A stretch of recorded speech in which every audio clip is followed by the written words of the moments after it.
Sa isang maliit na baryo sa tabi ng kagubatan ay may isang binatang nagngangalang Marco. Moreno, hindi katangkaran, pero matipuno at edad 25. Kilala siya sa pagiging mabait sapagkat napakamatulungin niya, lalo na sa mga matatanda sa kanilang baryo. Ito kasi ang nakasanayan niya sa mga magulang niya na sina Mang Arthur at Aling Mineta. Bago yun parehong mamatay dahil sa isang aksidente. Sa kasamaang palad ay ilan lang ang mga magulang niya sa kasamang namatay matapos mahulog ang isang pampasaherong bus habang binabaybay ang kalsada na kilala sa tawag na bitukang manok. Marami ring haka-haka tungkol sa aksidenteng yon sapagkat tinagurian ang nasabing kalsadang mahiwaga at nakakatakot dahil marami na ring aksidente ang nagaganap doon. Taon-taon ay palaging eksaktong 13 katao ang kinukuha ng kalsada, kaya nabansagan din itong Hell 13, lagusan sa kabilang buhay, kalsada ng kamalasan at kung ano-ano pa. Kaya ang hinala noon ng mga taga-baryo ay hindi sadyang aksidente ang nangyayari kung merong madilim na entity ang gumawa nito, kaya napahamak at namatay ang mga magulang ni Marco. Mabuti na lang ay nasa pangangalaga siya ngayon ng kanyang lola Ignacia, ang ina ng namayapa niyang tatay Arthur. At dahil sa kabaitang taglay ng binata, kaya marami sa taga-baryo, lalo na ang mga matatanda, na giliw sa kanya. Sapagkat meron din siyang sex appeal at maganda ang hubog ng katawan, kaya ang iilan sa mga taga roon ay niloloko siya na pinagkakasundo sa kanilang mga apo. 3:00 ng hapon, araw ng Biyernes, ay nakatambay sila ng kaibigang si Lito sa kubong ginawa ng mga taga-baryo para masilungan at mapagtambayan ng mga taga roon. Ang kubong tinutukoy kasi ay nasa boundary ng maliit na baryo at ng kagubatan. Naisipan itong itayo dahil upang may mapagpahanginan ang mga taong pagod na pumapasok sa gubat para mangaso, mangahoy, manguha ng mga bunga ng kung ano-anong punong kahoy at maghanap ng mga halamang gamot. Ang sinasabing kagubatan ang isa sa pinagkukunan ng kabuhayan ng mga nakatira sa maliit na baryo. Subalit kahit marami na ang pumapasok sa kasukalan nito, ay hindi pa rin nawawala ang hiwaga at katatakutang bumabalot sa loob ng gubat. Marami pa rin ang mga kaganapang hindi maipaliwanag, kaya maingat pa rin ang lahat sa tuwing sinusuong ang nasabing kagubatan. Habang nakatingin sa kalangitan, ang matangkad at payat na si Lito ay nangunguyakoy pa ang paa nito. Nagdudulot tuloy ito ng pag-uga ng kawayang inuupuan nilang magkaibigan. Ano, Koy? Pupunta ka pa ba sa gubat? Parang uulan kasi, oh. Tingnan mo yung langit. Napatingin din muna roon si Marco at sinuring maigi kung tama ang sinasabi ng matalik niyang kaibigan. Madalas kasing magdahilan si Lito sa tuwing pupunta sila sa gubat. Natatakot kasi ito sa mga kwento-kwento ng mga kalugar nila. Bago pa umulan, nakabalik na tayo rito. Hindi naman tayo magpupunta sa masukal na parte ng gubat eh. Doon lang tayo sa bungad kasi doon maraming tuyong kahoy. Paano kung umulan nga bigla? Sus, natatakot ka na naman ba? At dinadahilan mo pa ang pagkulimlim ng langit? Lito, hanggang 5:00 lang naman tayo at hindi na magpapaabot ng kagat ng dilim. Kailangan ko rin kasi makauwi sa bahay dahil medyo masama ang pakiramdam ni Lola ngayon eh. Yun naman pala eh. Masama ang pakiramdam ni Lola Ignacia eh. Bakit pa tayo mangangahoy? Para nga may pera tayo. Siya naman tumunga nga tayo maghapon.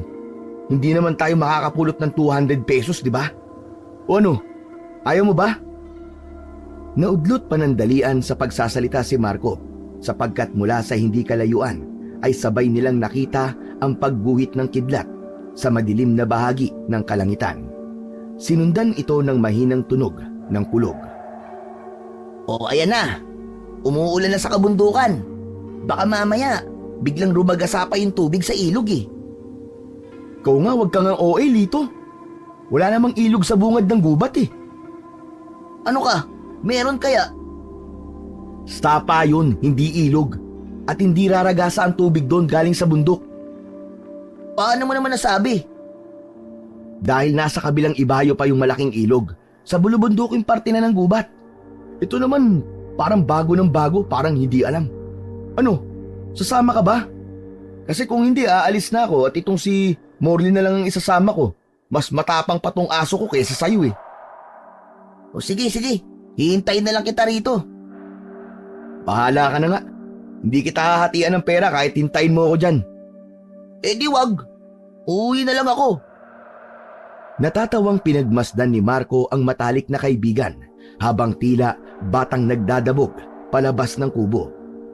Ilang metro na ang layo ni Lito nang maisipan niyang bumalik habang hindi maipinta ang muka sa pagkabanas.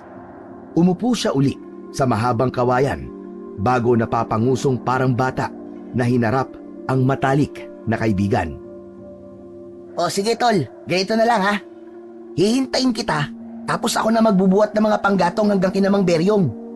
Kahit bigyan mo na lang ako ng 50 pesos. Okay, yun lang naman pala eh.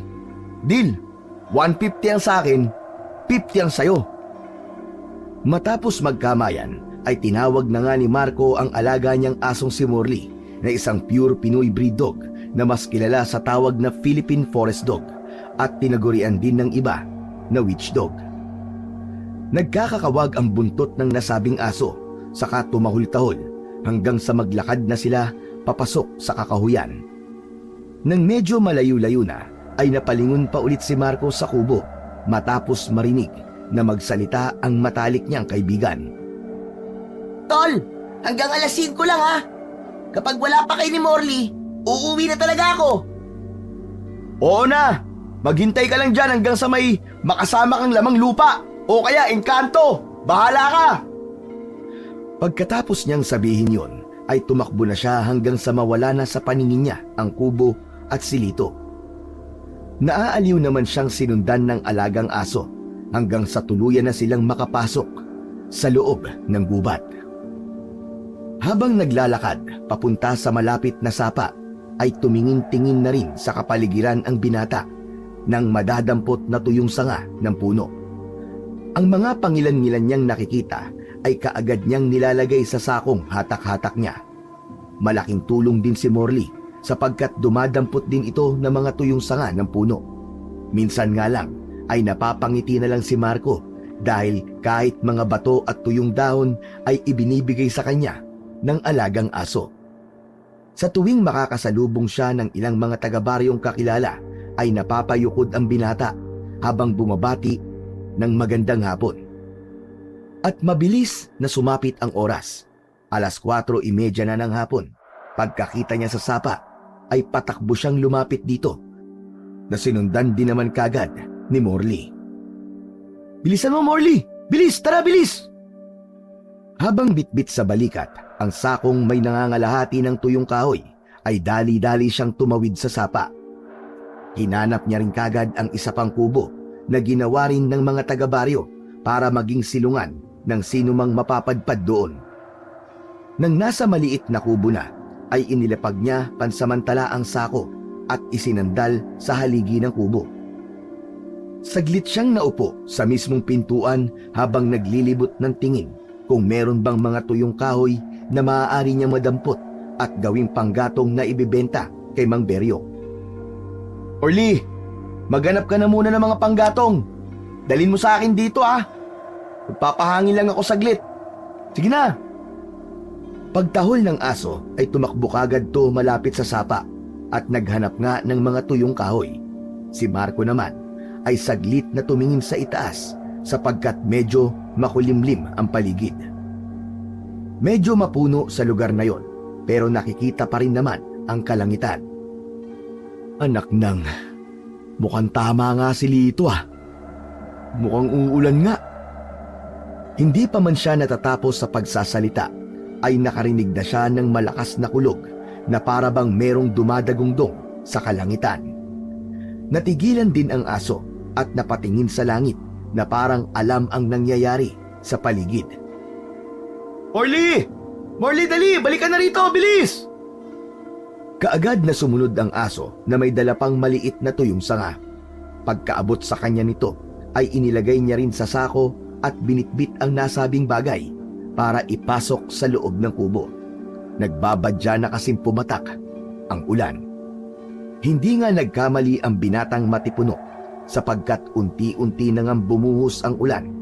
Simula sa manipis na ambon hanggang sa magtuloy-tuloy na ito. Nanatili lang tuloy sila sa loob ng kubo habang nagpapatila ng ulan at nakatingin sa sapang unti-unting lumalabo ang tubig. Hindi naman nababahala si Marco dahil wala pang pagkakataon na tumaas ng gusto ang tubig sa sapang yon.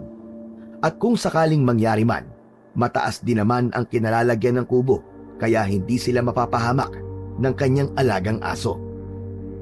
Ay nako, umamalasin ka nga naman oh. Ang sabi ko pa naman kay Mang Beryong, 2 sakong dadaling ko sa kanya. Kung alam ko lang na uulan eh. Ay nako, kanina pa dapat kami nilito nagpunta rito sa gubat. Minamalas ka nga naman talaga, oo. Umuungot-ungot pa ang forest dog na parang nauunawaan ang kanyang mga sinasabi. At dahil doon, ay hinimas-himas na lang niya sa ulo bago kausapin na parang bata. Huwag kang mag-alala, Morley. Papatilain lang natin ang ulan. Pagkatapos, babalik na tayo. Wala na eh. Basa na ang mga kahoy kaya wala na ring silbi yung mga makukuha natin. Sabay na dumungaw ang dalawa sa pinto habang naghihintay sa pagtila ng ulan. Pero kabaligtaran ang nangyari. Mas lalo lang lumakas ang buhos kaya tuluyan nang nanlabo ang tubig sa sapa. Mas umingay din ang paligid. Mas lumakas ang tunog ng kulog at kidlat. Senyales na nasa mismong kinaroroonan na nila ang ulap na may dala rito. Pinagmasdan ng binata ang kanyang aso na pumunta na lamang muna sa isang sulok at natulog. Hanggang sa nahiga na lang din siya habang naghihintay sa pagtila ng ulan. Ay nako, tama. Umidlip na lang muna tayo, Morley, habang malakas pa ang ulan. Pagpikit niya ng mga mata habang nakangiti ay maya-maya lang inanod na kagad ang diwa ni Marco ng matinding antok na akala mo ay hindi siya nakatulog nitong nakalipas na gabi. Wala naman siyang kung anong napanaginipan, kaya lang ay bigla siyang napabalikwas ng bangon matapos makarinig ng malakas na tunog na parang may kung anong sumabog. Yawa! Ano yung pagsabog na yun? Habang nakaupo sa sahig, ay hinanap niya kagad ang alagang aso at nang di nito makita sa pwesto nito, ay nabahala si Marco kaya dali-dali siyang tumayo. Hanggang sa marinig na nga ang pagtahol ni Morley mula sa hindi kalayuan. Dahil doon ay sumilip siya sa likurang bintana kung saan ay tumambad sa kanyang paningin ang nagliliyab na puno na may senyales ng pagtama ng kidlat. Ang apoy na nanggagaling sa punong yon ang tanging nagsisilbing liwanag sa madilim na kagubatan. Doon lang din na-realize ni Marco na gabi na pala. Diyos ko po, lagot! Gabi na pala! Tapos umuulan pa rin. Sa kanya binalingan ang alaga niyang aso na nakatingin sa nagliliyab na puno. Morley! Balikan na rito, dali! Huwag ka lumapit dyan sa apoy! Delikado dyan! Lumingon sa kinaroroonan niya ang aso, subalit bumalik din ang atensyon nito sa nasabing puno na halatang mabibiyak na. Nagpatuloy na tumahol-tahol si Morley at nang mapansin ni Marco na mababagsakan ng nagliliyab na katawan ng puno ang kanyang aso, ay dali-dali siyang tumakbo palapit dito. Sa kabutihang palad, bago pa tuluyang bumagsak ang matayog at nasusunog na katawan ng puno, ay nakuha niya si Morley.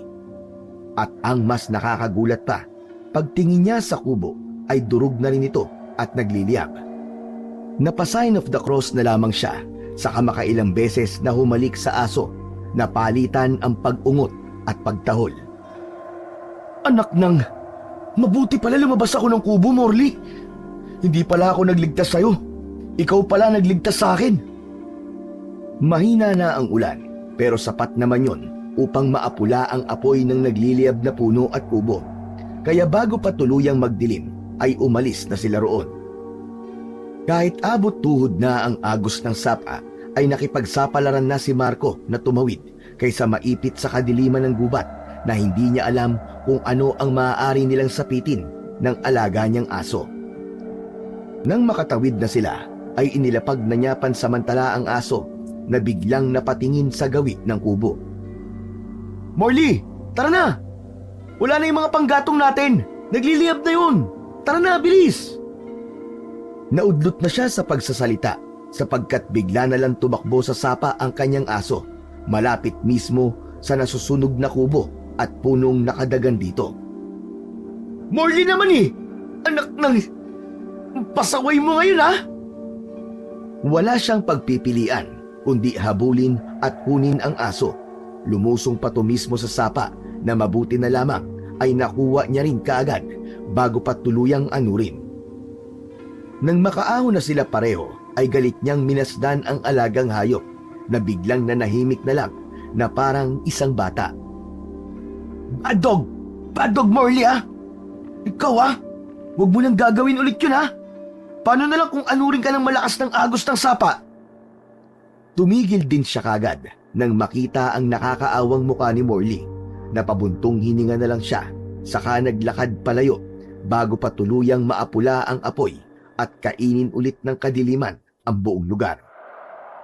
Tumila na ang ulan nang makabalik si Marco sa kubong boundary ng gubat at maliit na baryo.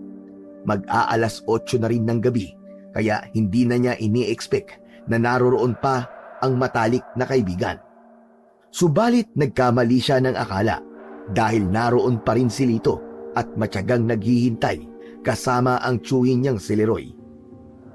May pagkamayabang ang lalaking ito sapagkat maraming kababaihan ang nagkakagusto.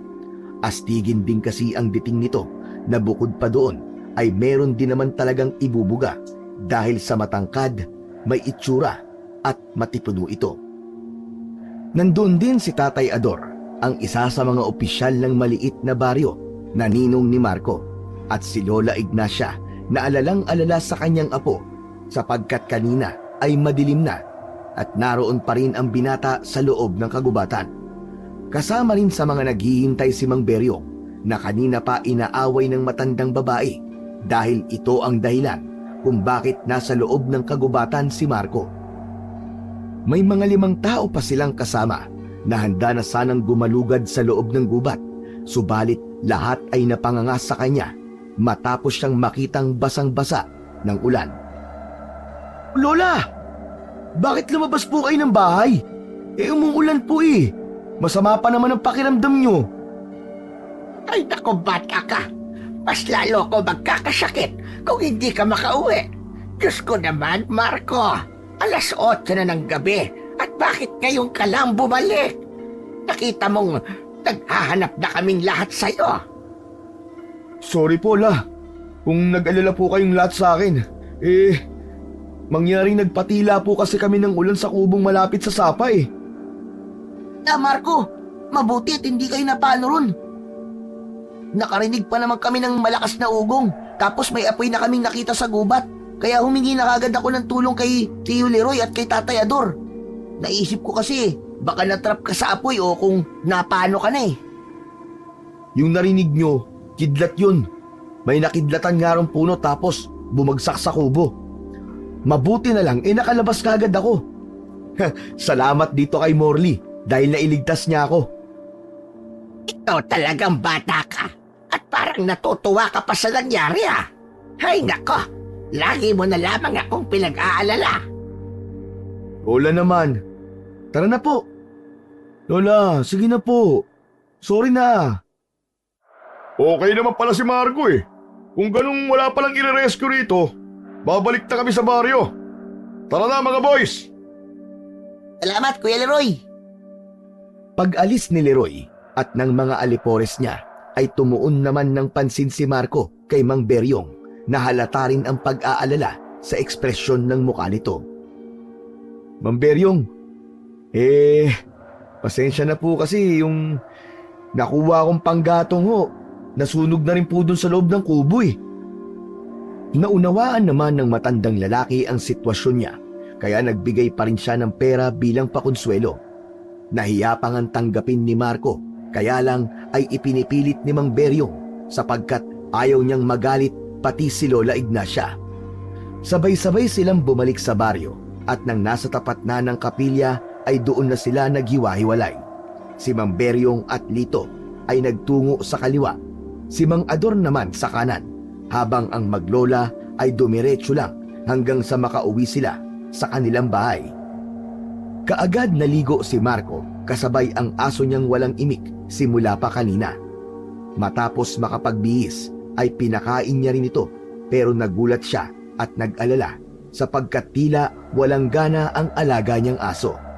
Kaya bago matulog ay binuhat niya si Morley at kinausap habang inoobserbahan. "Morley, okay ka lang ba? Bakit ang tahimik mo? Nagtatampo ka pa rin ba dahil pinagalitan kita kanina, ha?" Matamlay lang siyang pinagmasdan ng aso hanggang sa magpumilit na tong kumawala sa kanya. Hinayaan na lang muna niya itong pumesto sa ibaba ng papag. Matapos magpakibit-balikat, humiga na siya at tumitig sa bubungan ng kanilang bahay hanggang sa anurin na kagad ang diwa niya ng antok. Sa kalagitnaan ng malalim na gabi ay dinalaw ng isang panaginip si Marco. Nakita niya ang kidlat na bumulusok sa isang puno at bumagsak sa kubo. Kalaunan ay nakita niya rin ang bibig ng isang aso na tila may kung anong kinukuha sa sapa.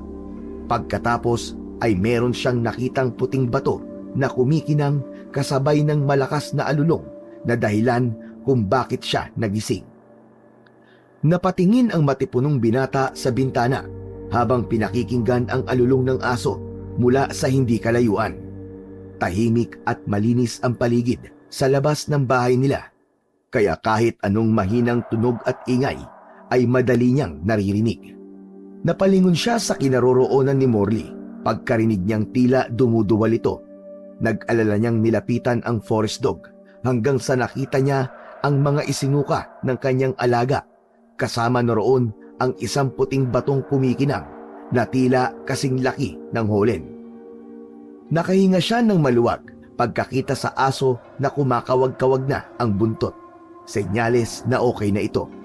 Pero naagaw pa rin ang atensyon niya ng nakakasilaw na puting bato. "Morley, ano yan?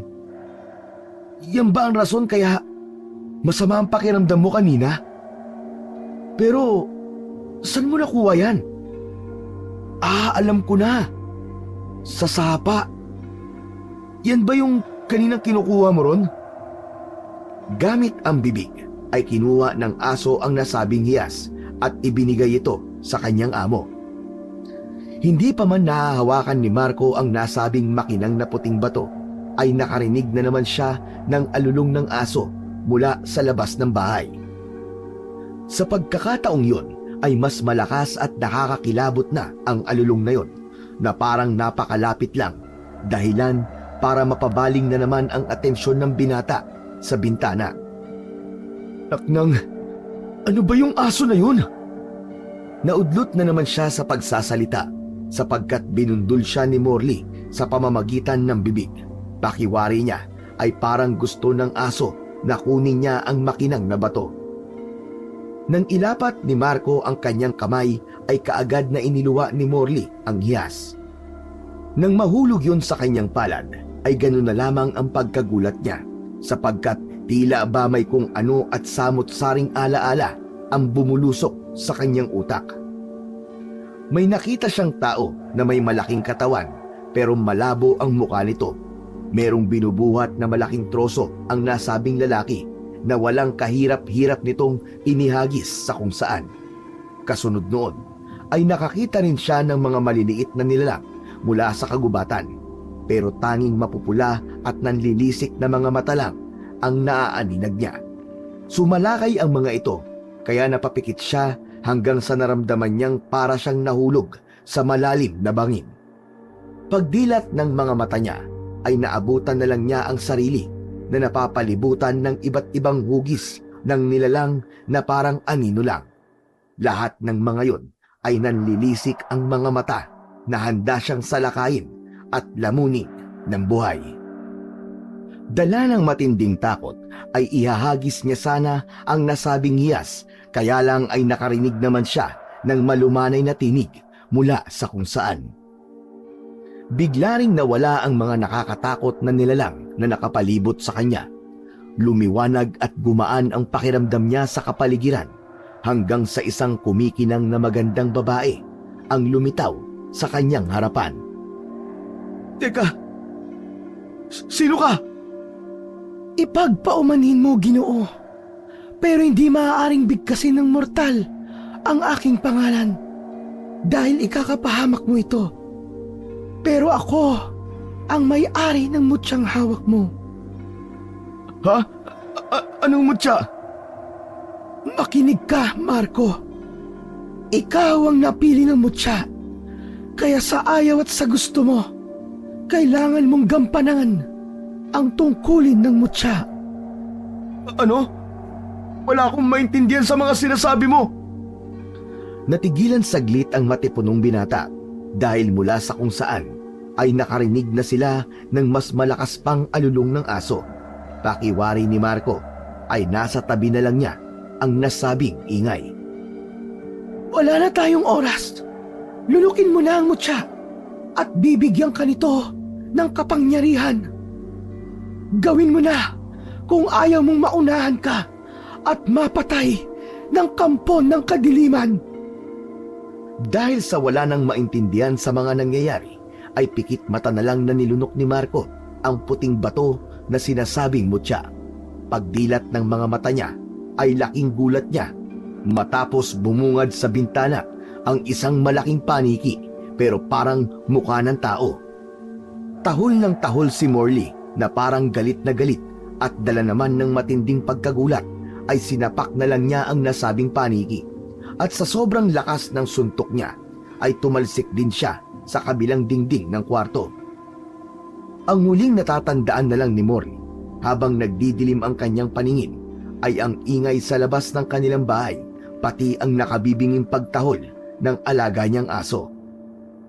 Ngayon, binata, ikaw na ang may-ari ng mutya ng kidlat.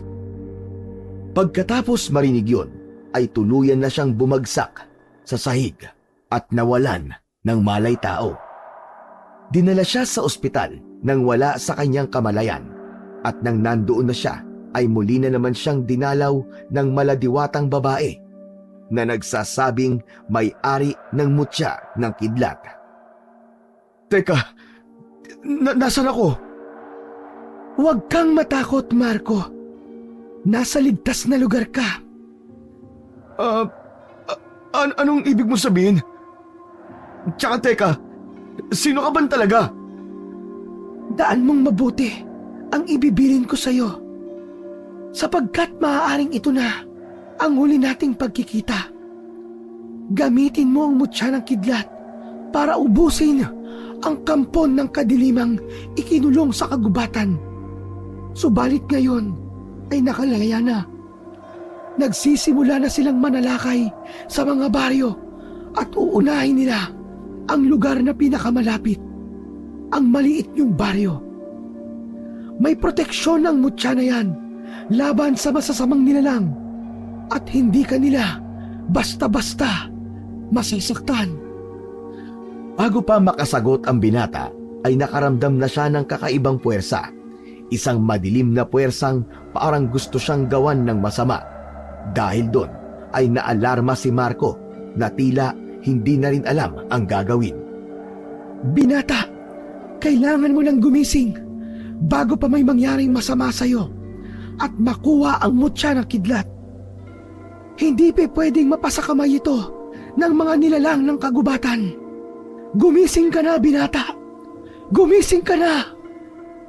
Sa isang kisap mata ay biglang nagising na nga si Marco. Napatingin siya kagad sa pinto ng kinaroroonan niyang silid dahil tumunog to ng mahina na parang merong pumasok. Pagkatapos nun ay marahan niyang iginala ang tingin hanggang sa tumambad sa kanyang paningin si Lito na nakatanghod ang ulo sa bandang hita ng tinutulugan niyang higaan. Iaangat niya sana ang kaliwang kamay niya, kaya lang ay natigilan siya matapos niyang mapansin na may benda yon at may kumukonektang dextrose.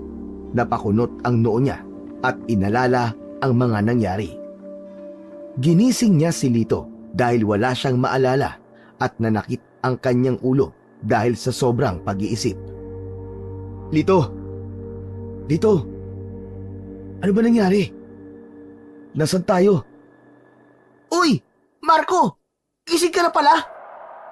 Hindi na siya nasagot ng matalik na kaibigan sapagkat bigla na lang tumakbo palabas ng silid. Narinig pa niya ang boses nito na tila natataranta sa pagsigaw. Nurse! Nurse! Gising na ang kaibigan ko! Nurse! Nurse? Aba, kung ganun, nasa ospital ako. Paano ako napunta rito? Muli niyang inalala ang mga nangyari hanggang sa tila kusang sumagi na lang sa isip niya ang mahinhin na boses ng isang babae. Pagkatapos nun ay sunod-sunod na niyang naalala ang lahat. Ang malaking katawang lalaki na bumubuhat ng mabigat na troso, ang mga maliliit na nilalang sa kagubatan, at ang nakakatakot na mga imaheng nakapalibot sa kanya.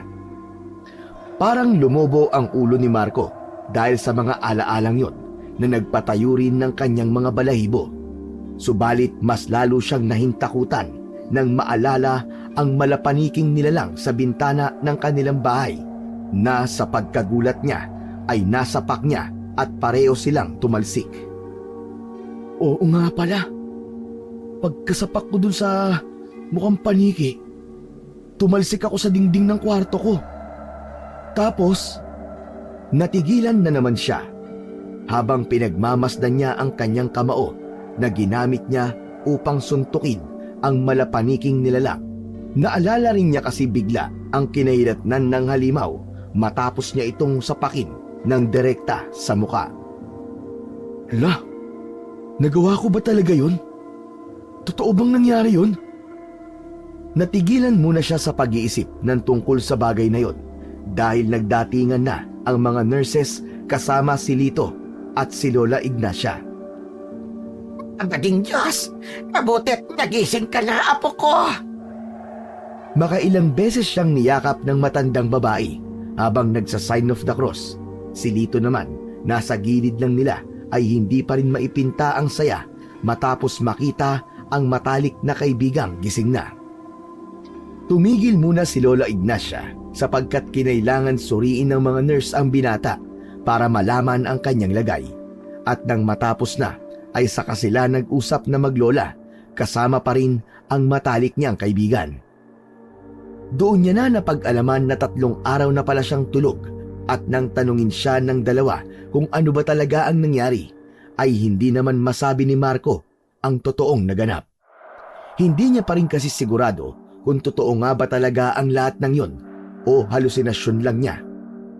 Isa pa ay naisip rin niya na baka mapagtawanan pa ni Lola Ignacia at Lito kung sasabihin niyang lumunok siya ng puting bato at para bang nagkaroon ng kakaibang kapangyarihan.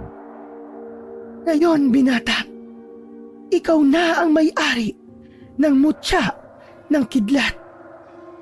Napasalita na lang siya sa isip habang pakunwaring nakikinig sa kwento ng kanyang lola at ni Lito. Ano to? Pambihira. Para na akong si Darna. Oh, bakit ka tumatawang mag-isa dyan? Side effect na ba yan ng 3 araw na tulog mo? Ha? Hindi. Talaga pasaway ka talaga, Lito. Siya nga pala, Lola. Kumusta na po si Morley? Napapakain po ba siya na maayos? Oo, apo. Kapag nandito kami ni Lito, si Beryong o di kaya si Adora nagpapakain doon sa aso mo. Saka, hindi yun magugutom. Dahil yung mga nasa baryo laging nagdadala ng mga pagkain doon sa bahay. Oo, tol. Mas mahal pa nga nila yung aso kaysa sa akin eh. Natigil na sila sa usapan matapos dumating ang doktor na magsusuri kay Marco. Meron lang tong sinabi at pag-alis ay laking tuwa nilang tatlo dahil sa maganda ang ibinalita ng doktor. Ay, salamat naman sa Diyos dahil walang nakitang malubhang sakit sa'yo, Apo. Bukas ay makakauwi na tayo. Kaya nga, Marco, nakakamiss na rin ng baryo pati yung mga tao ron. Saka namimiss ko na rin kumain ng may lasa. Dito kasi mga walang lasa ang pagkain eh. Parang hindi nila nilalagyan ng asin. Swail kang bata ka. Hindi naman kasi para sa'yo pagkain na yon, tapos kinakain mo. Para sa may sakit ang mga pagkain dito, kaya walang lasa ang karamihan. Ulo, grabe naman sa akin si Lola. Nagtawanan silang tatlo at pagkatapos nun ay tumayo na ang maliit na matandang babae mula sa pagkakaupo sa upuan. Lito, pakibantayan mo muna ang matalik mong kaibigan dito ha. Aayusin ko lang muna ang mga dapat ayusin para makalabas na tayo dito. Tapos uuwi muna ako sa bahay at bukas ng umaga ako babalik. Sige po, Lola Ignacia. Lola, mag-iingat ka po ha. Pag-alis ng matandang babae ay marami pang napag-usapan ang magkaibigan patungkol sa kagubatang nasa tabi ng kanilang maliit na baryo. Muli nilang napagkwentuhan ang mga katatakutan at kababalaghang bumabalot sa nasabing kagubatan hanggang sa mauwi ang usapan nung araw na ginabi si Marco roon. Ito, Marco, curious lang talaga ako eh. Bakit kasi hinintay mo pang maggabi bago ka bumalik dun sa kubo kung saan ako naghihintay? Dapat nung nakita mong umulan na, iniwan mo na rin yung mga kahoy tapos naligo na lang kayo sa ulan ni Morley. Ano kasi, nakaidlip kasi talaga ako sa kubo ron malapit sa sapa tapos nagising ako sa kidlat. Alam mo, kitang-kita ko talaga yung puno na umaapoy na natumba tapos tumama ron sa kubo. Mabuti nga nakalabas kagad ako dahil kung hindi, baka wala na, finish na. Kwento na lang talaga ako ngayon. Pero alam mo, Tol, naalala ko lang, kwento ng lolo ko noon kapag may nakidlatang puno. Ibig sabihin, may kayamanang mababaon doon sa nasunog na puno. Alam ni Tio Leroy yun. Oo nga no, anak ng teteng. Kaya pala kinabukasan nung na ospital ka, nagpunta kagad sila sa gubat nung umaga pa lang. O ano, may napalaba sila. Tsaka, totoo ba yung tungkol doon? Baka naman kwentong matatanda lang din yun. Biglang natigilan si Marco sa pagsasalita sapagkat meron siyang naramdamang kakaiba sa kanilang paligid. Hindi niya rin maintindihan ang sarili pero parang kusa na lang lumawak at lumakas ang kanyang pandama. Hanggang sa mapatingin siya sa nakabukas na pinto ng kanilang silid at inabangan ang dadaan doon. Nang makita niya ang isang magandang babae ay may tila ba merong sumagi sa kanyang isipan kaya napatanong na naman siya sa sarili. Mukha niya yung kumikinang na babae. Yung may-ari ng mutya. Nagkatitigan sila ng mata sa mata hanggang sa tila ba bumigat na lang ang kanyang pakiramdam. Parang nag-init ang kanyang katawan na gusto niyang masuka at maluha. Mabuti na lang ay bigla siyang tinapik ni Lito na nagtataka habang salitan siyang pinagmamasdan at ang kinaroroonan ng pintuan. Teka, sinong tinitingnan mo sa pintuan, huy?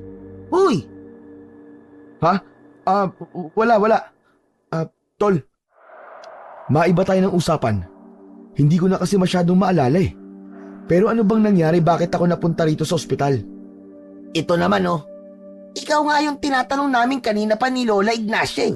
Tapos ngayon, ako naman ang tatanungin mo. Nagsawisyo ka na ba talaga ha? Parang lutang ka pa rin kasi. Ang totoo, Tol, wala kasi talaga akong maalala eh.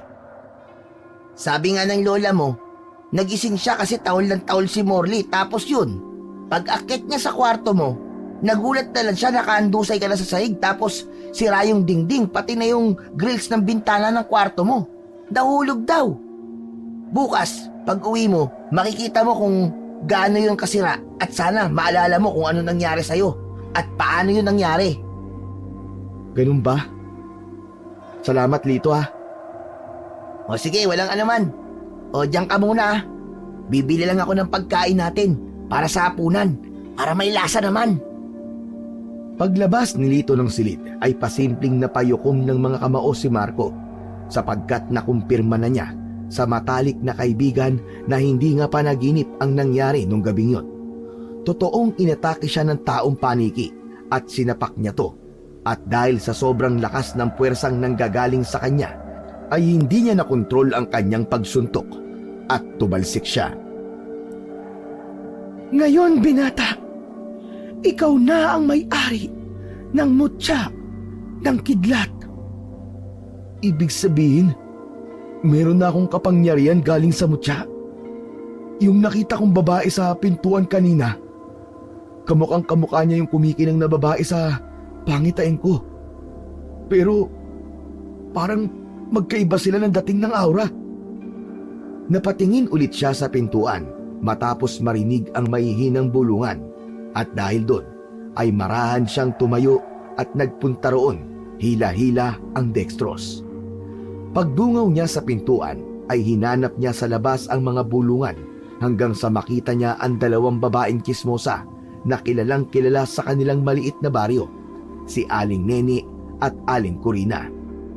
Pinag-uusapan ng dalawa ang nangyari nung mga nakaraang gabi sapagkat napapadalas ang pag-alulong ng mga aso tuwing gabi. May nabalita na rin na may mga ilang hayop ang nawawala at natatagpuan na lang na wala ng buhay at tila hindi ordinaryo ang ikinamatay. Pare-parehong biyak ang katawan ng mga hayop at nagkalat ang lamang loob habang ang ilan naman ay hindi na matagpuan na parang nilantakan ng kung sino mang nilalang. Hindi niya na narinig ang isa pang pinag-uusapan ng dalawang tsismosa sapagkat bumaba na to sa unang palapag ng ospital at hindi na naabot ng kanyang pandinig. Sigurado akong tungkol sa kagubatan ng pinag-uusapan nila. Ano kayang meron? Sa kabilang banda ng utak niya ay parang may isang ala-alang nagpupumilit na makawala pero hindi niya rin mawari ito kung ano kaya hinayaan na lamang muna niya. Mabilis na sumapit ang oras. Tahimik na ang buong ospital at kasarapan ng tulog ng mga tao. Habang natutulog ay nararamdaman pa rin ni Marco ang kapaligiran dahil sa taglay na kapangyarihan ng mutya ng kidlat. Para pa rin siyang gising ng mga oras na yon kahit ang katawang lupa niya ay nahihimbing na sa pagtulog. Maya-maya pa ay nakawala nga sa isipan niya ang ala-ala na kanina pang hapon nagsusumiksik. Daan mong mabuti ang ibibilin ko sa'yo sapagkat maaaring ito na ang huling beses na magkikita tayo. Gamitin mo ang mutya ng kidlat para ubusin ang kampon ng kadilimang ikinulong sa kagubatan. Subalit ngayon ay nakalaya na. Nagsisimula na silang manalakay sa mga baryo at uunahin nila ang lugar na pinakamalapit, ang maliit niyong baryo. May proteksyon ang mutya na yan laban sa masasamang nilalang at hindi ka nila basta-basta masasaktan. Matapos maalala ang tungkol sa bagay na yon, ay kusa na lang dumilat ang mga mata niya at nakiramdam sa kapaligiran. Pinagmasdan niya lang si Lito na mahimbing na natutulog sa mahabang sopa at pagkatapos ay sa kanya ibinaling ang tingin sa pintong nakalak. Nararamdaman niya kasing may puwersang papalapit doon kaya inunahan na niya. Bago pa mabuksan ng kung sino mang nasa labas ang pinto ay siya na ang gumawa nito. Ganun na lamang ang gulat ng magandang babaeng morena nang bumukas ang pinto at tumambad sa paningin niya si Marco. Sino ka? Anong ginagawa mo rito? Huwag ka magtatangkang magsinungaling. Ako si Lynette. Hindi ka maniniwala pero nagkita na tayo sa pangitain mo. Nang sabihin yon na magandang dalaga ay nakahinga ng maluwag si Marco sapagkat tama ang naiisip niya na ang babaeng nagniningning at ang kaharap niya ngayon ay iisa. Hindi rin naman maitatanggi sapagkat magkamuka talaga sila. Kung ganun, ikaw yung nagbigay sa akin ng mutya ng kidlat? Oo, tama ka. Pero wag na muna natin pag-usapan yan sa ngayon. Dahil nanganganib ang mga tao sa baryo. Kailangan natin pumunta sa gubat para puksain na kagad ang mga nakalayang aswang na ikinulong ng mga diwata ng kagubatan. Dahil na rin sa labis na siya at pagkabigla, kahit walang maintindihan sa mga nangyayari, ay sumama na lang din si Marco. Kahit sa totoo lang din, ay nag-aalangan pa rin siya. Teka, paano ang kaibigan ko? Huwag ka mag-alala dahil ligtas siya sa lugar na ito. Ang dapat mong unahin ay ang mga taga-baryo sapagkat malapit sila sa kagubatan. Maaaring sa mga oras na to ay nagsisimula na silang manalakay. At kapag di mo sila napigil, siguradong hindi lang ang maliit na baryo ang sasalakayin ng mga aswang, kundi ang buong probinsya na. Biglang naalala ng matipunong binata ang narinig kaninang tsismisan ni na Aling Nena at Aling Corina, kaya nabahala na rin talaga siya at sumunod na lamang sa sinasabi ng babaeng maganda. Teka lang, si Lola Ignacia at Morley, pati ang mga taga-baryo. Mamaya ka na magtanong. Tara na, wala na tayong oras. Pagkatango niya ay wala na nga silang inaksayang oras. Nakalabas sila ng hindi namamalayan ng mga staff ng ospital. At habang nasa biyahe sakay ng tricycle papunta sa nasabing gubat, ay maraming gustong itanong si Marco sa katabing dalaga, pero hindi niya rin alam sa sarili kung bakit hindi siya makapagsalita. Napabulong tuloy ulit siya sa kanyang sarili habang patuloy na nag-oobserba sa madilim na kapaligiran. Hanep pa. Sumasakay na pala ng tricycle ang mga diwata. Siguro, naubusan na siya ng kapangyarihan nung binigay niya sa akin ng mutya ng kidlat. Teka, malalim yata ang iniisip mo, binata. Medyo. Nagtataka lang kasi ako, parang naalala kong sinabi mo dun sa pangitain ko na maaaring huling pagkikita na natin yung oras na yun. Nagbabago talaga mga bagay-bagay na itinakda. Kaya maghanda ka dahil pagdating natin sa kagubatan, siguradong mararamdaman ng lahat ang presensya mo dahil sa kapangyarihan ng mutyang bumabalot sa'yo. Hindi ko rin alam, pero pakiramdam ko naman handa na ako. Mabuti kung ganon. Isang malapad na ngiti ang iginawad ng magandang dalaga, pero iba ang naging dating nito para sa matipunong binata. Hindi niya matukoy sapagkat hindi niya pa ganoon kabisado ang kapangyarihan ng mutya. Pero nakukutuban niya rin talagang merong ipinapahiwatig sa kanya ang puting hiyas. Para makampante siya ay pinagkiskis na lang niya ang mga palad habang nakatingin sa madilim na daang pinapaliwanag lang ng ilaw ng sinasakyan nilang tricycle. Ayos ka lang ba? Parang nababalisa ka, Marco.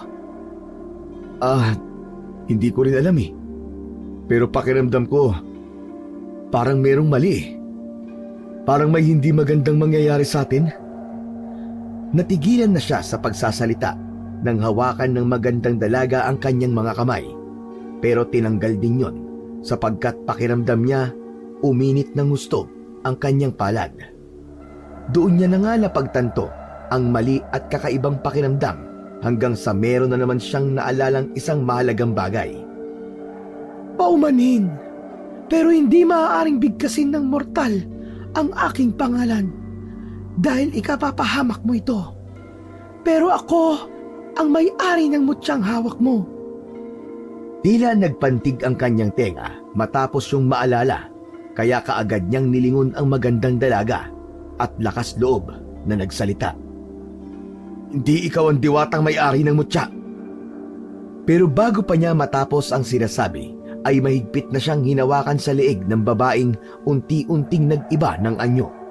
Pero dahil meron na siyang kapangyarihan galing sa mutya, kaya malakas niyang natapik ang kamay ni Lynette. Nabali ito at lumagutok ng gusto, kaya napahiyaw ang dalaga.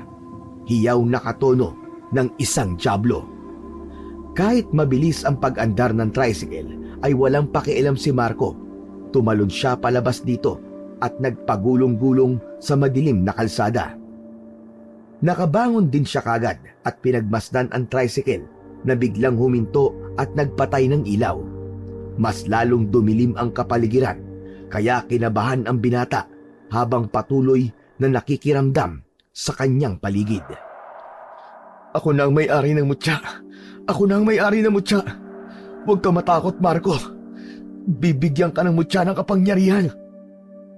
Pumikit siya at nag-concentrate habang sa unti-unti niyang naririnig ang mga bagay sa paligid na para batong nakikita niya. Mula sa kanyang likuran ay biglang sumalakay ang lalaking kaninang nagmamaneho ng tricycle na isa rin palang aswang. Inakala ng lalaking yon na nakapikit lamang siya pero nagkamali ito. Hindi inakala ng Ginoo ang pangyayari. Nang sunggaban niya si Marco ay kaagad siya nitong nahawakan sa leeg at sa bilis ng pangyayari ay nagulat na lamang siya dahil naabutan na lamang niya ang kanyang sarili na nilulupog na ng binatang makapangyarihan. Makinig ka, Lynette! Kapag hindi ka nagpakita, papatayin ko tong kasamaan mo! Dudurugin ko ang ulo nito! Katulad dun taong paniki na sumalakay sa bahay noong nakaraang gabi! Sige! Subukan mo ako! Isang malakas at nakakatakot na huni ng kung anong nilalang ang sumagot sa matipunong binata. At mula sa hindi kalayuan ay nakita niya ang paglipad ng tricycle papunta sa kanyang kinaroroonan. Ginawa niyang panangga ang hawak na aswang upang doon tumama ang tricycle na inihagis sa kanya.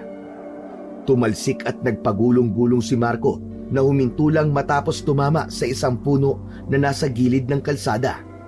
Mahilo-hilo siyang tumayo at napahawak sa kanyang noo matapos maramdamang merong tumatagas na dugo doon. Nagkulay pula kasi ang paningin niya pero ganun na lang din ang gulat niya sapagkat sa pangalawang paghawak niya sa sugat sa noo ay magaling na kagad ito. Ayos ah! Gumaling kagad ang sugat ko! Hahanep! Para ako si Wolverine ah! Ngumiti siya at muling pinakiramdaman ang madilim na kapaligiran. Ganun na lang din ang pagkamangha niya sapagkat para na siyang may night vision na malinaw na nakakakita kahit sobrang dilim ng paligid. Natanaw niya ang lalaking aswang na nasa gitna ng kalsada. Tila naghihingalo na ito dahil sa nakadagang tricycle sa dibdib.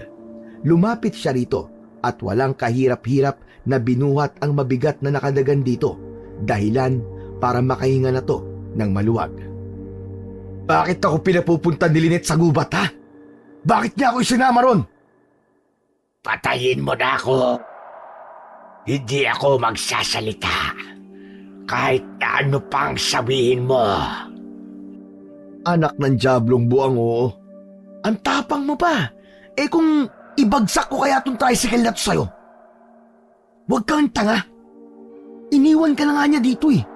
Sa tingin mo, may pakialam siya sa'yo kung mabuhay ka pa o hindi? May aswang palang bobo. Umangin na lang ng malakas ang aswang at pagkatapos ay gumapang to.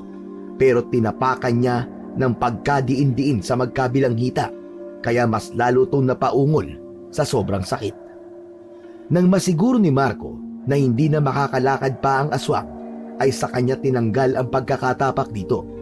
Kinuha niya ang ilang piraso ng bakal sa tricycle at sa kanya pinalupot sa katawan ng lalaking aswang at dinala pauwi sa kanilang bahay. Pagdating sa tapat ng bahay nila, ay narinig niya kagad ang pagtahol ni Morley habang kumakawag-kawag pa ang buntot nito. Sinundan naman yun ng alulong ng iilang aso mula sa hindi kalayuan. Kaya kaagad niyang pinagana ang kanyang mga pandama upang tukuyin kung merong aswang na gumagala sa kanilang baryo. Nakahinga siya ng maluwag nang masigurong walang aswang pero nabaling ang atensyon niya sa lalaking bitbit dahil bigla tong tumawa ng mahina. Hoy, diablong buwang! Ano nakakatawa ha? Sa mga susunod na araw, wala nang matitira sa inyong baryo. Lalapitan kayong lahat ng mga kalahi ko at mababawi namin ang lugar na ito. Pati ang mga kalapit baryo, sasakupin namin. Manahimik ka nga. Dami mong alam. Tinakpan niya ang bibig ng lalaking aswang at nagpatuloy sa pagpasok sa loob ng bahay. Laking gulat naman ni Lola Ignacia sa kanyang nakita sapagkat sa kalagitnaan ng hating gabi ay naroon ang kanyang apo na ibang-iba ang aura. Nagbago kasing bigla ang pisikal na anyo ni Marco na parang mas tumikas at mas naging lalaking-lalaki. Apo, ikaw ba talaga yan? Abay, anong nangyari sa'yo? Bakit ang dami mo man ng dugo? Aba, teka, sino yan? Kahabaging Diyos, anong klaseng nilalang yan? Pinakalma muna ng binata ang kanyang lola bago nito ikinuwento ang lahat-lahat ng pangyayari. Simula sa noong nilunok niya ang puting mutya ng kidlat na parang si Darna hanggang sa makasagupa na nga niya ang ilang aswang at mahuli pa ang isa. Makalipas ang ilang minuto, nagdatingan na rin si Leroy kasama ang kanyang grupo, pati na rin si Mang Beryong, Tatay Ador at ilang opisyal ng barangay. Nang makita nila ang lalaking aswang na nakagapos ang buong katawan ng bakal, natakot silang lahat at nagulat. Aswang ba yan? Sinong nagpalupot sa kanya na makapal na bakal na yan? Ako po, Kuya Leroy. Pagbaling sa kanya ng mga kalalakian ay mas lalong nagulat ang mga ito dahil sa kanyang kakisigan, kaya kaagad na nagpaliwanag ang binata. Nakaraang gabi ho, bago ako ma-ospital, nadiskubre po ng aso kong si Morley ang puting hiyas na yan sa gubat. Yung kumidlat po, wala po akong idea nung una kung ano yun. Saka ko na lang po nalaman na galing pala yun sa nakidlatang puno. Seryosong nakinig ang lahat kaya nagpatuloy lang sa paglalahad ang matipunong binata. Ayon po sa maladiwatang babaeng nagpakita sa pangitain ko, mutya raw ng kidlat ang tawag sa puting hiyas. Hindi siya tipikal na mutya ng kidlat dahil bukod sa proteksyon, depensa, swerte, kagalingan, lakas, ay marami pang kapangyarihang taglay ang pinagkaloob niya sa akin. Teka, bakit ikaw ang pinagkalooban ng mutya na yan? At hindi ang katulad ko na mas matured at mas may kakayahan? Yun nga po eh, hindi ko rin po alam. Pero ipinagkaloob po sa akin to, hindi para gamitin sa kung saan-saan, kundi para gamitin sa pampuksa sa mga aswang na ikinulong sa kagubatan na ngayon po ay nakalaya na. At ayon pa po sa diwata, kailangan ko mapuksa ang pinuno nila na siguradong nasa kagubatan ngayon at nagtatago. Nagimbal ang lahat sa kanilang narinig at kitang-kita ang pag-aalala ng mga taong naroon dahil sa labis na takot. Kaya pala maraming namamatay na hayop nito mga nakalipas na araw. At nang makita ang mga yon sa sapa, karimare-mare man silapit. Abay, panay din ang pag-alulong ng mga aso tuwing gabi. Kaya pala nitong mga nakalipas na araw, parang may kakaiba sa gubat. May mga ilang tao na rin ang napapabalitang nawawala. Pero ang kagandahan nga lang, mga hindi taga rito. Pero hindi pa rin natin kailangan mag-alala. Anong hindi ang sinasabi mo, Leroy? Mas dapat tayo mabahala dahil ang maliit na baryo natin ang pinakamalapit sa gubat. Si Ignacia, kailangan tong aksyonan kaagad. Sasama ako kung kinakailangan para matugis ang mga aswang na yan. Mawalang galang na po sa inyo, mga matatanda. Hindi nyo alam kung gaano kadelikado sa gubat, lalo na sa edad nyong yan. Kaya mas mainam na kung manatili na lang kayo rito at ipaubaya sa amin ang lahat. Tama po si Kuya Leroy. Dahil ako naman ang mas merong kakayahan sa atin. Dahil sa kapangyarihan na taglay ko, magpipresenta po akong pumunta ron pero kailangan ko rin ng tulong ng ating mga kalugar, katulad po ni Kuya Leroy at ng kagrupo niya.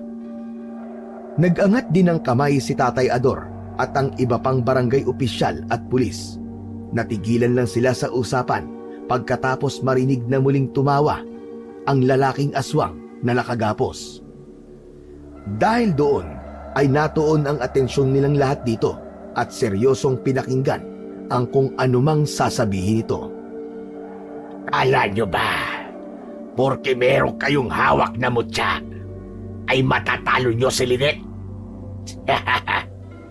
Siya ang reyna ng mga aswang sa kagubatan na ikinulong doon ng kakambal ng diwata. At sa palagay nyo, paano kaya siya nakalaya? Ituloy mo! Magsalita ka!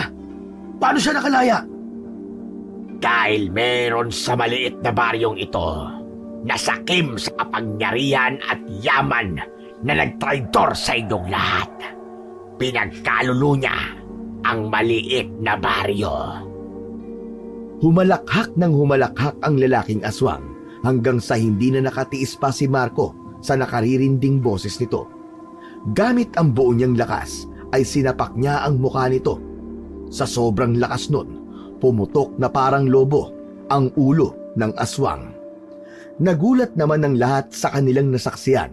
Ang iba ay napalabas ng bahay at ang iba naman ay masuka-suka sa nakita. Anak nang, napasobra yata ang suntok ko. Pasensya na po kayong lahat sa nagawa ko. Alam kong wala rin po ako sa posisyon para magsalita ng ganito. Dahil alam kong mas nakatatanda kayong lahat na narito.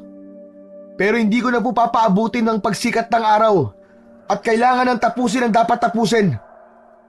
Sa tulong po ng Diyos at ng kapangyarihan ng mutya ko, pupuksain po natin ang mga aswang na nasa kagubatan na siyang namamahay sa lugar kung saan po tayong lahat kumukuha ng ikabubuhay. Ano yung traidor sa maliit na baryo?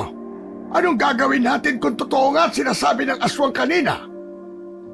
Mang Beryong, sabay-sabay po nating lulutasin yan at pag-iisipan kapag nagapi na natin ang tunay na kalaban. Matapos magsang-ayunan ang lahat, ay naghanda na nga si Marco, Leroy, Mang Ador at ang iba pa nilang mga kasama. Habang sina Mang Beryong, Lola Ignacia at ang ibang opisyal ay nagkasundo na tipunin sa iisang lugar ang mga kababayan nila para na rin hindi mapahamak kung sakaling sumalakay sa baryo nila ang mga aswang. Makalipas ang ilang minuto, pasado 3:00 ng madaling araw, nang masiguro ni Marco na nasa barangay hall na ang lahat ng tao sa maliit na baryo, ay nagtungo na kagad sila sa gubat. Takubo na sila nag-ayos ng mga gamit dahil merong alam kahit papano si Mang Ador at Leroy, kaya nakapagdala silang lahat ng mga mabisang pamuksa sa aswang. Handa na po ba ang lahat? Pagkatango ng bawat isa ay sinuong na nga nila ng sabay-sabay ang kagubatan. Malayo pa lang sa sapa ay ramdam na ni Marco ang kakaibang puwersang bumabalot sa gubat. Hindi ganito ang pakiramdam niya nung huling nanggaling dito, kaya ngayon ay nasisiguro niyang nababalot na nga ang kagubatan ng kadiliman. Seryoso ang lahat habang siya naman ay iniisip kung sino nga ba ang taong nagtaksil at nagpalaya sa mga nakakulong na aswang sa gitna ng kagubatan. Makapangyarihang mutya, bigyan mo ko ng pahiwatig upang malaman ko kung sino sa mga taga-baryo namin ang nagpalaya sa mga aswang. Tulungan mo ko, makapangyarihang mutya. Eksaktong pagkabulong nun ni Marco ay nakarinig siya ng sigaw mula sa hindi kalayuan. Nang tumakbo silang lahat sa kinaroroonan ng isang barangay pulis, ay nagitla sila sa nakita. Isang patay na kalabaw na halos mahati na ang katawan sa dalawa. Nakita nilang nagkalat din ang lamang loob nito at dugo sa buong paligid. Nang iangat ni Tatay Ador ang dala niyang pang-ilaw. Mga kasama, mas maigi kung walang lalayo sa atin sa isa't isa. Magsama-sama tayo. Patawid na tayo ng sapa. Paglampas natin sa nasunog na kubo, ay masusukal na ang gubat. Mas didilim na ang paligid. Dahil ang liwanag na binibigay ng buwan at ng mga bituin ay natatakpan na ng mayayabong na puno. Tama si Kuya Leroy, mga kasama. Mahihirapan tayong makakita sa loob. Pero ako ang magsisilbi niyong mga mata at tenga. Kaya kung maaari lang sana Pakinggan niyo mabuti ang mga sasabihin ko. Umaasa rin ako sa inyong lahat, kaya magtulungan tayo. Matapos sumang-ayon ng lahat, ay isa-isa na silang tumawid sa sapa hanggang sa madaanan na nga nila ang nasunog na kubong may nakadagan pang puno na sunog na rin. Nang makalampas sila roon, ay muling nag-concentrate si Marco. Pinagana niya ulit ang kanyang kakayahang makakita gamit ang kanyang pandama. Pagkalaon ay bumulong ulit siya para humingi ng gabay sa diwatang may-ari ng mutya. Bigla na lang kasi siyang tinutuban ng hindi maganda. Makapangyarihang mutya, proteksyonan mo kaming lahat. Bigyan mo ako ng kakayahang proteksyonan ng mga kasama ko. At kung sakaling kasama namin ngayon na nagtraidor sa maliit na baryo, bigyan mo ako ng senyales. Tulungan mo ako, makapangyarihang mutya. Hindi nga binigo ang matipunong binata ng kapangyarihan ng mutya. Binigyan nga siya nito ng senyales, pero nanahimik muna siya at nagkunwaring walang nalalaman. Maya-maya pa, sa tulong ulit ng kapangyarihan ng mutya, ay narating nila ang may kalawakang ilog. Kailangan na natin tumawid sa ilog, mga kasama. Saglit lang, Kuya Leroy! Bago pa matapos ni Marco ang sinasabi, ay meron ng sumulpot na 2 aswang. Nangingintab ang katawan nitong nangingitim. Mahahaba ang kuko sa kamay at paa. Bumabakat ang mga buto sa katawan na parang luluwa na. Ang itsura ng mga muka ay parang paniki. Lubog ang ilong, nakausli ang pangil at nanlilisik ang mga mata. Ilabas niyo na mga panlaban sa aswang at pumesto kayo sa ligtas na lugar! Kitang-kita ni Marco kung paano gamitin ng makisig na si Leroy ang patalim nitong sinasabi niyang may bendisyon mula sa simbahan. Ito ang unang pagkakataon niyang makita ang sandatang yon, sapagkat naririnig niya lang yon sa matalik na kaibigan. Ayon pa kay Lito, araw-araw daw pinapabendisyonan ng tiyo Leroy niya ang sandata na yon para mas maging epektibo kung sakaling mangyari ang ganitong pagkakataon. Lagi kasing pinapasok ng Ginoo ang masukal na gubat, kaya kinakailangan lagi rin siyang handa. Mga tarantado kayong mga aswang kayo! Ba't pa kayo nagbalik sa lugar na ito? Mga hinayupa! Humiyaw muna ng husto ang aswang na naparuhan ni Leroy bago to nahulog sa ilog. Pagkatapos nun, ay nakapag-focus na si Marco sa isa pang aswang. Ano, Marco? Ang bagal mo naman dyan. Para kang yung lalampanan pa kong pamangkin eh. Bago pa matapos ng Ginoo ang pagsasalita, dumaan na sa harapan niya ang aswang na sinuntok ng malakas ng binatang inaasar niyang lampa. Pagtama ng katawan ng aswang sa batuhang bahagi ng ilog, ay nagkalasog-lasog ang katawan nito na parang pakwan na nahulog sa mataas na building. Pasensya na, Kuya Leroy, natagalan ako eh. Saka ka na magpasensya. May mga paparating pa eh. Maganda tayo lahat! Hindi pa tayo makakatawid sa ilog! Ay higit na 6 na aswang pang dumating, pero naging handa naman ang lahat sa pakikipagsagupa. Habang nakikipaglaban ng tapatan sina Leroy, Tatay Ador at ang iba pa, ay mas lalong lumalakas ang senyales na nabibigay ng mutya kay Marco hanggang sa tuluyan niyang nakumpirma kung sino ang traidor. Saglit siyang natigilan sapagkat hindi niya mapaniwalaan ang pangitain na ipinakita sa kanya ng mutya. Para tuloy siyang nahiya at nawala sa focus, kaya hindi niya namalayan ang 2 aswang na magkasabay na sumunggab sa kanya.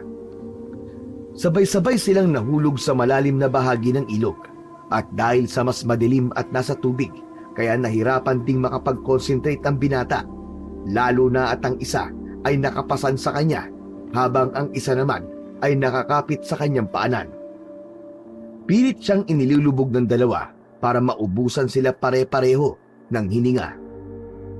Mas mabigat din ang pakiramdam dahil doble ang paghahabol ng hininga niya, pero hindi pa rin siya nagpatalo sapagkat alam niya sa kanyang sarili na malakas ang taglay niyang mutya. Nang mahawakan niya sa braso ang isang aswang na nakapasan sa kanya, ay piniga niya ito gamit ang buong lakas. pumutok ang braso ng aswang kaya napahiyaw ito ng dahil sa sakit. Pagkatapos nun ay sa kanya to kinapitan sa leeg at buong lakas din niyang pinisil yun na parang pumipisil lang siya ng kalamansi. Sinundan niya ng pagsipa ng maraming ulit ang aswang na nakakapit naman sa kanyang paa. Nang makabitaw ito sa kanya ay agad-agad niya itong nilapitan at hinawakan sa leeg hanggang sa maputol niya ang ulo nito. Maya-maya pa ay umahon siya sa ilog, hawak na ang dalawang ulo ng aswang na walang buhay. Hinagis niya sa iilan pang aswang na naroon na natakot na tuloy sumugod, lalo na at nakitang lahat sila ay merong mabisang sandata panlaban sa mga aswang. Ilabas niyo si Lynette! Ilabas niyo ang pinuno niyo! Ano? Pagsisugod kayong mga inayupak kayong mga aswang kayo! Uubusin ko kayong lahat hanggang walang matira sa inyo kung hindi kayo aalis sa kagubatang ito! Ang gubat na to ay pagmamayari ng mga taga-maliit na baryo! Amin ang gubat na ito! O ano? Narinig niyo sinabi ni Kuya Leroy? Kaya ilabas niyo na ang pinuno niyo dahil wala naman siyang pakialam kahit mamatay kayong lahat. Kapag isinuko niyo sa amin, pagbibigyan namin kayo mabuhay. Pero kung hindi kayo tatalima, mamamatay kayong lahat bago sumikat ang araw. Umangil at umalulong lang ang ibang aswang na nasa kabilang bahagi ng ilog, habang sila naman ay nakaantabay lang at naghihintay sa pagsalakay ng mga aswang. Ayos yung sinabi mo, Marco, ah. Mukhang mas naangasan mo yata ako ron, ah. Kuya Leroy, alam ko na kung sino nagtraidor sa mga taga-maliit na baryo. Biglang napawi ang ngiti sa mga labi ng makisig na Ginoo. Sa isang kisap mata ay naging seryoso yon habang marahang nililingon si Marco. At habang nasa ganoon silang senaryo ay eksakto naman na dumating na si Lynette na siyang dahilan naman ng pagkagulat nilang lahat, lalo na si Marco at Leroy.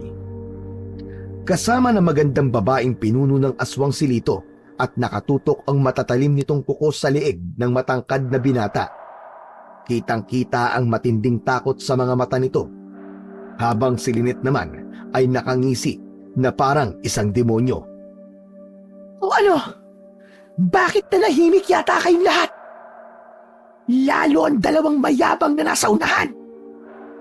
Biglang sumeryoso ang itsura ng muka ng babae at unti-unti na rin nagbago ang muka nito mula sa pagiging maamo na naging isang nakakatakot na aswang. Nilingon naman ni Marco si Tatay Ador at ang iba pang mga kasamahan. Tatay Ador, umalis na po kayo! Tatanggi pa sana ang Ginoo pero humirit pa si Leroy. Narinig din naman ang sinabi ni Marco, hindi ba? Umalis na kayo! Sige lang, magsitakbo kayo dahil sa oras na mapatay na kita, Marco, at makuha ko ang mutya. Isusunod ko ang maliit na baryo. Babawiin ko ang lugar ng mga aswang. Naninakaw niyong mga tao sa amin. Itiwan mo ang pamangkin ko, hayop ka! Papatayin kitang aswang ka! Kuya Leroy! Wag! Magunos dili ka! Dala ng matinding galit ay wala na sa sariling sumalakay si Ginoong Leroy. Sinubukan siyang pigilan ni Marco. Ang kaso lang ay hinarangan na siya ng 5 aswang na galit at naglalawan. Dahil doon ay napasandal siya sa isang matabang puno at nang makaisip ng mabisang paraan ay buong lakas niyang hinugot ang puno at ginawa itong sandata laban sa mga aswang. Pinaghahampas niya ang mga aswang na isa-isang nagtalsikan sa malayo. May natusok sa matitinik na puno. May tumama ang ulo sa bato ng ilog at nagkabali-bali ang katawan, putol na braso at nagkalat ang laman loob ng mga yon sa paligid ng ilog. Ganun lang din ang pagkagulat ni Lynette sapagkat hindi niya sukat akalain na malakas ang epekto ng kapangyarihan ng mutya sa binata. Pagkatapos nun, Hinagis niya sa pinuno ng aswang ang troso, dahilan para mabitiwan nito si Lito na nakaiwas dahil iniligtas siya ng tiyuhin. Nasagip nila ng ligtas si Lito na nakahinga ng maluwag. Lito, pasensya ka na kung naiwan kita sa ospital at hindi ko rin kagad sinabi sa iyo ang totoo. Kuya Leroy, umuwi na po kayo ni Lito. Ako na po ang bahala rito. Pagkatango ni Ginoong Leroy at saka nito binalingan ang pamangkin. Madali ka! Uuwi na tayo! Hindi ako uuwi, tiyo. Dahil Hindi na itunuloy ng matangkad na binata ang pagsasalita sapagkat mula sa kanyang tagiliran ay meron siyang dinukot na patalim at tinangka niyang isaksak sa leeg ng kanyang tiyuhin. Mabuti na lang ay mabilis na nakaaksyon si Marco. Natabig niya ang kamay ng matalik na kaibigan kaya tumalsik ang patalim at nahulog sa ilog. Laking gulat naman ni Ginoong Leroy dahil sa nangyari. Ang ginawa mo, Lito! Kuya Leroy, sinabi ko naman sa'yo, di ba? Nakilala ko na ang nagtraidor sa maliit na baryo.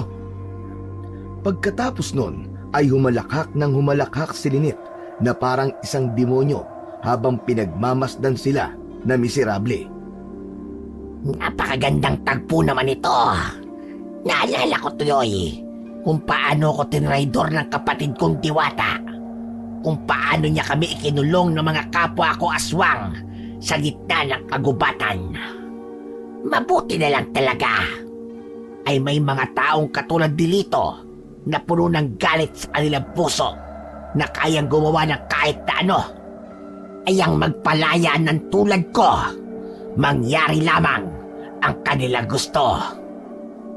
Sa galit ni Marco ay mabilis niyang sinalakay ang pinuno ng mga aswang na hindi rin inasahan ang mga pangyayari. Na-corner kaagad ng binata ang babae at kaagad tong hinawakan sa bibig, kasunod ng paghatak ng dila. Dahil sa lakas ng pagkakahatak niya ay napasama pati ang ilalim ng panga ni Lynette na naghuhumiyaw na ng dahil sa nangyari. Sinubukan manlaban ng babaeng aswang pero wala siyang nagawa sa lakas na taglay ni Marco na halos mag-alab ang mga mata sa galit. At sa sobrang galit niya ay hinawakan niya ang magkabilang pisngi ni Lynette habang nakaupo sa dibdib nito. Kumakalmot-kalmot pa ang babaeng aswang pero hindi yun alintana ng binatang ang tanging layunin ay mapuksa siya ng tuluyan. Hayop ka! Mamamatay ka ng aswang ka!